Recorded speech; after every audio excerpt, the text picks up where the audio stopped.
thoughts on health. Hope everyone had a brilliant Christmas and New Year, and that you're all enjoying 2014. That is bringing everything that you wished for.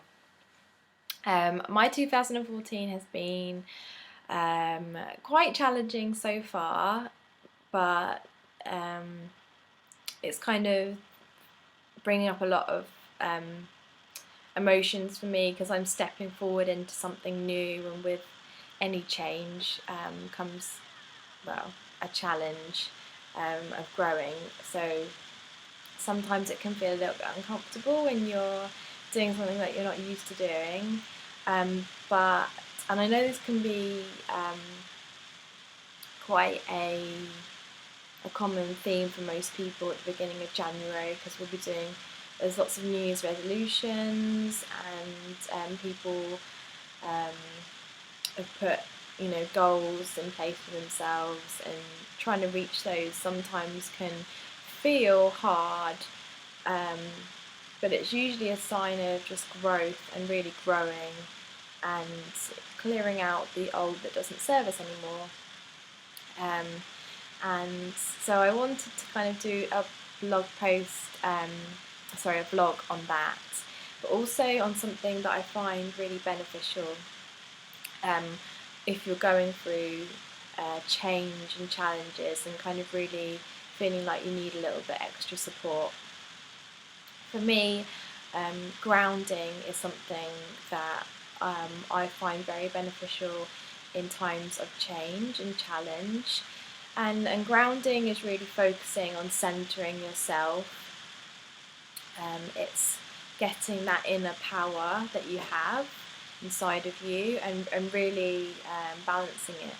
Sometimes when we have lots going on in our mind, it's really important to bring ourselves back into our bodies. If we're planning lots, and I know that I do this, I've got like a to-do list, and I like my lists. I'm very much a Virgo. I like everything tidy in its place, and whilst that helps me to feel more organised and balanced, sometimes if you're in your head too much, you're not grounding your energy, and you can be kind of taken off in your thoughts, and that's usually when fears will come up. Fears will come up about things that you're going to be doing. You might get that mean voice in your head telling you that you can't do it, or you've never done it before, or something like that. It's really kind of just listening to that voice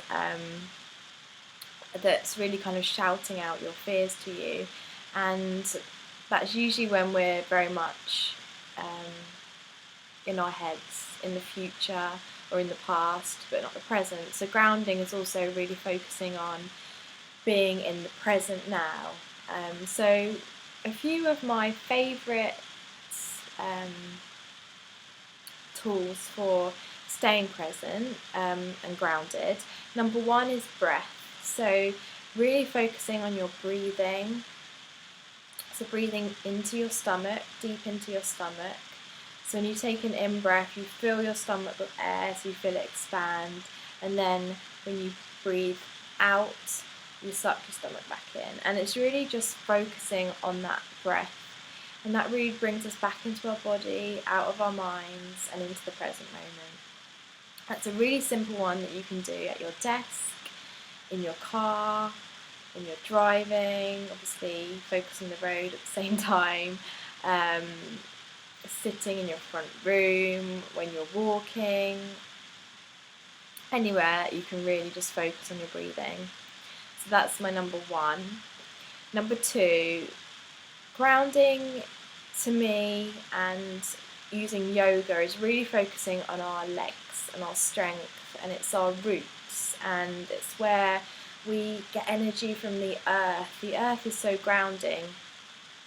So really just focusing on your legs and your feet. So another good thing to do is to take off your shoes and socks, get bare feet, and put them on the earth.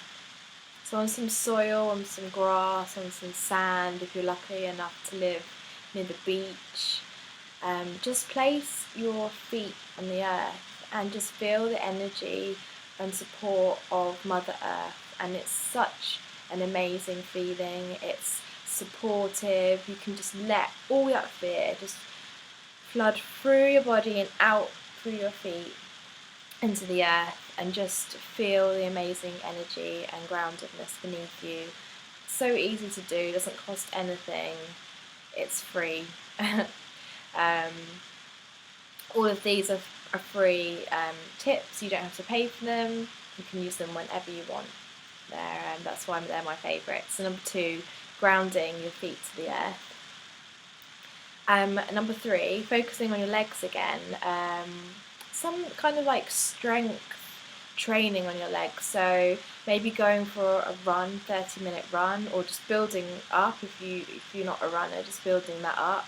Going for a power walk where you really feel that your legs are working and connecting to the earth.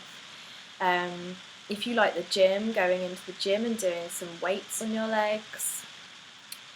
What else? Yoga is amazing. So really focusing on those yoga poses that really, yoga's brilliant because most of all the yoga poses really focus on the foundations and building up from the foundations. So a lot of yoga is very grounding, but there's especially ones like warrior pose, or we've got tree, the balancing postures.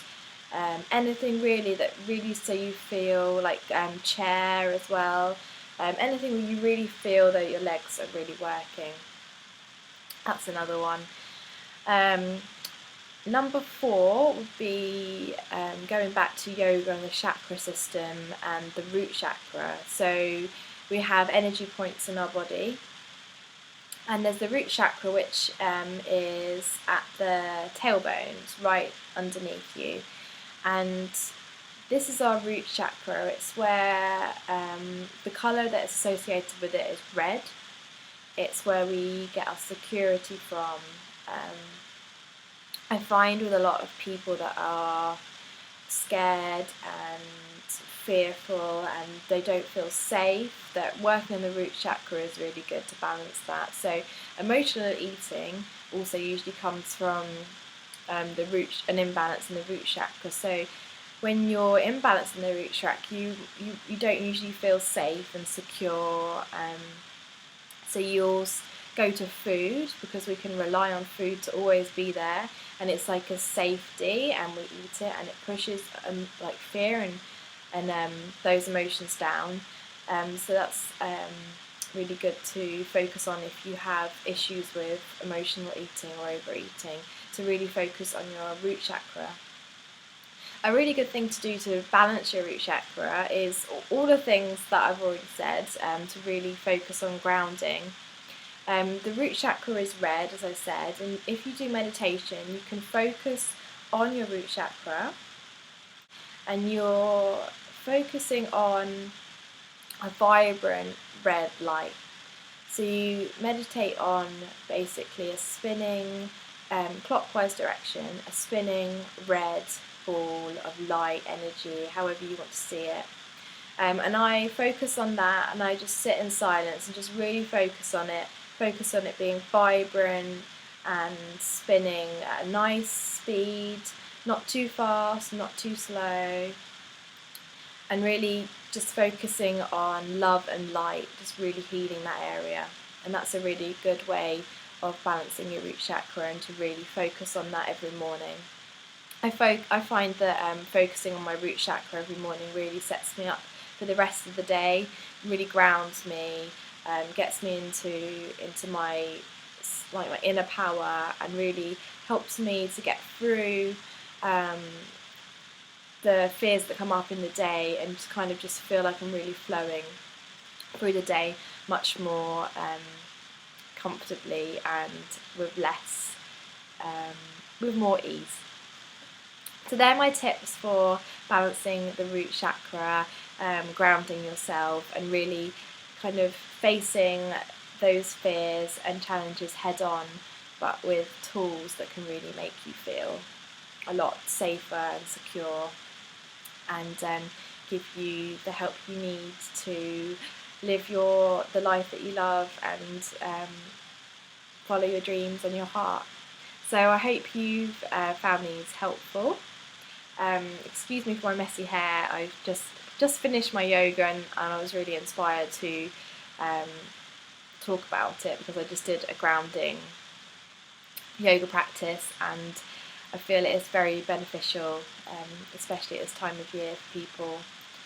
And yeah, so I hope you found it helpful. If you've got any comments, just let me know below. Any questions on how to balance your root chakra, I'd be happy to ask. I hope everyone has a lovely day, sending you lots of love and light, and I'll see you again soon.